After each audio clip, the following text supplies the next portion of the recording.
Letting go. What does it mean to let go? My previous video I made of detachment is different. Detachment is stepping aside and giving and allowing other people process, not becoming party or becoming prey to the emotional upheaval or drama or whatever the situation is that's going on, right? Letting go is another let go. It's another very tricky subject to do. To let go of anything, it's about stopping, letting it go, and turning your back on it and walking away. It's as simple as that. Everything is simple if you could just do it, right? Without having an attachment to the situation. Letting go is truly a let go process. When you get into an argument with someone, you need to actually process and think before you say the words.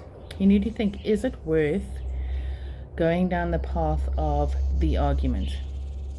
Is it going to go in a direction where you're going to resolve a situation? You can walk a path, you can have the arguments, you can have the fights, you can enjoy the parties, you can enjoy everything, you can go as far as you can go, but there comes to a point where there's a cutoff, and at this cutoff you need to understand that it is time to walk away. There's no more resolving the situation, there's nothing more you can do. You've tried, you've said all you needed to say, you've gone as far as you can go, and there is no more on the path to do. When you get to a point where I just don't know, I've tried everything,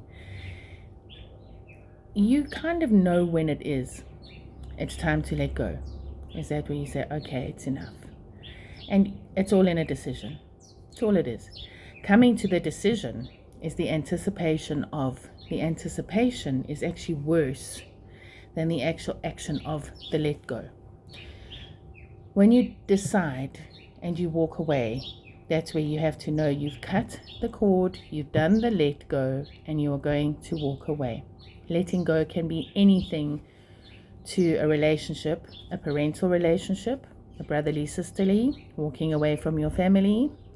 You know, when you've tried to have a friendship and your friendship just feels icky, sticky, and weird. When a friend breaks up with you, I've had that a few times, twice actually. When they say, I don't want to be friends anymore, and you kind of, well, I don't know why, but okay, fine, it didn't make sense. You kind of like think, well, is there any point making the argument? Once they've made up their mind, you walk away. So, okay, fine. If we meet up again, we'll meet up again. If not, well, that's also fine. I've actually done physical cord cutting and let go of friendships that really, really meant a lot to me. They just went the wrong way. I've cut cords with family members.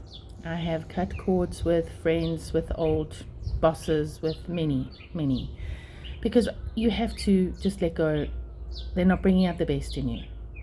When anybody does not bring out the best in you, and you act like a real tramp, or you act like a real idiot, or you just start doing dumbass things that you turn around and go, what am I thinking, what am I doing, why am I trying so hard, and how is it making me feel? You know, when it's too detrimental to yourself, you actually need to put yourself first. That is one of my other topics I did want to actually speak about, putting yourself first. And I think we can put it all together in this one. In letting go is about putting yourself first. You need to feel in your full strength in any given situation, being a parent, being a daughter, being a mother, being a wife, being a girlfriend, being a lover, being a whoever. You need to put yourself first. And I mean, there's many other scenarios I could have brought up there. I can't think of them all right now. But yes, your happiness comes first. And yes, you're not happy in every given moment. Happiness are little spots that happen through the day, happen through any moment. It's a momental thing. But letting go is a hard thing to do until you come to the decision. So a lot of processing goes on in your mind. Never be scared to let go. Letting go is necessary. You can always come back to what it is you let go of if you feel you miss it enough, if you feel you haven't got closure. Closure's an incredible word. I don't think people really ever get closure on anything. Many things are never solved or solvable or resolvable. And it's just a case of it's time to let go. And when you let it go, you almost have to imagine it disappearing from your view, from your imagination, from you. There's no more need to deal with it anymore. You walk, you turn your back on it, and you keep going. But always remember, when you are letting go, same with detachment, the same with any of the other things where you're pulling away, do it with love. With love. Light will always come with the love. Love is just a warmer light. You do it with love. Love of self, love of the situation. Not always easy to have love of the person.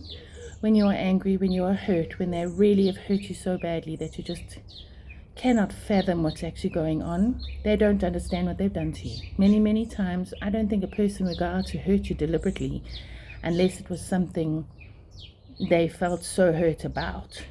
And at the end of the day, if you came from a space of love in any of those given scenarios, even if you didn't, you've gotten to the end of a road, you're working your truth, you're living your truth. It's time to focus on yourself. It's time to let go and walk away. If they don't let you go, you need to detach. And eventually the energy kind of fizzles out and they've got nothing to fall back on. They've got nothing to come through with an argument. There's nothing to actually draw you back. And it's easier for you to walk on. You know, if you think everything energetically is connected, right? You can always energetically send it love through the ether. Elsewhere, you can send the situation love. If you can't deal with it person to person, it is always better humanly, through humanity, to try and talk and clear the air, or to physically say, I'm walking away from this, please don't follow me. But if you can't, and it's a situation where it's just really, really difficult, you can meditate on it and you can intend a situation in let go. So you can actually talk, I need to let this go from a greater perspective. You can talk to your guides if you believe in your guides and angels and others that you believe can actually help you, and they do, whether you know it or you don't. I do work with that as well. If you want help with that, if you want to ever send any questions or ask, I can help you with guides and other realms and esoteric work. But I don't want Live Smart to be focused entirely on esoteric. I want it to be humanitarian, people to people, talking, communicating, trying to make sense of all the stuff going on. And yes, there will be informations and some drop-ins of information that comes that might be a little bit deeper than you might like it to go, but that is where we're going with Live Smart, is to actually bring life to a deeper level. Find your roots, find the cause of situations, and actually heal through all our journeys. We are healing to expand, to grow stronger, to be a unity in community. So that's where we're going with Live Smart. So letting go is part of the journey. So letting go to find yourself, to connect with people that bring out the best in you, and to expand again. And who knows, the connections actually work. Those that you let go of will meet somebody on that side of the community that is connecting with you via through the expansion on this side. It's a let go without a let go. Okay, it's a let go to let people also grow. Letting go also empowers them to grow and step onto their own. It is an empowering move. So a lot of Live Smart's work in letting go, detaching, moving forward is all about empowerment. It's about self-empowerment, it's about self-growth, it's self-development. And I'm here to help. I'm here to help grow the situation. Once we get into our group talks, it'll be lovely to hear other people's perceptions and perspectives of how they're doing things, how they're learning, what they've done through any given lessons and journeys they've been traveling. So I'm hoping to grow our Live Smart foundational development with the most incredible self-development for everybody in humanity, in the human world, feet on the ground, walking this earth. Email me at livesmartfd@gmail.com, and I look forward to having some solid information to share with how to let go and move forward with empowerment, with strength, with love, with the best way of not hurting others, and should it be hurting others, it gives them a reason to find strength within the darkness that they enter to come out on the other end with. I hope that makes sense, and I look forward to chatting to you all further.